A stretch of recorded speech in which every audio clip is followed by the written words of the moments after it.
Say you're holding a slightly heavy object in your hand. Now, if you try to hold that object within a container full of water, you'll notice that it feels lighter. It doesn't feel heavy at all. What happens when you put an empty glass into a container of water?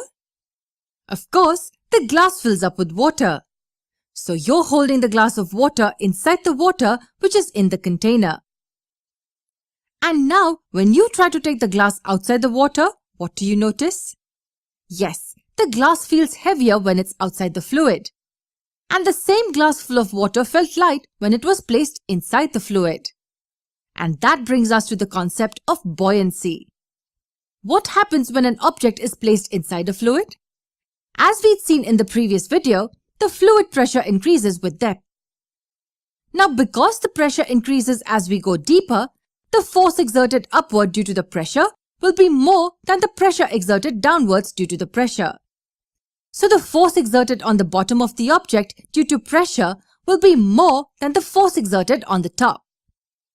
So this net upward force exerted on objects submerged in fluids is called the buoyant force. You can test this with a tightly closed empty plastic bottle and a container of water. If you drop the bottle on the fluid, you will see that it will float. That's because the fluid is applying an upward force on the bottle. Now hold the bottle and push it inside the fluid. You'd notice that the bottle is also exerting an upward force on your hand. If you leave the bottle, you'll see that the bottle will come up to the surface on its own. I think you can guess why. Now push the bottle deeper inside the fluid. You will feel more force against your hand.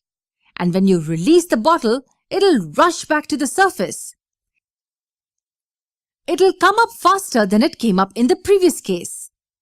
The upward force increases as it's pushed deeper into the fluid. And that's because the pressure also increases as we go deeper into the fluid.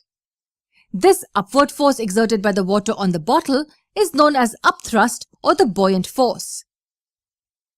Now let's say you simultaneously drop a piece of balsa wood and a metal drawing pin of the same mass into a container filled with water. What do you think will happen? Will both of them float? Or will they both sink?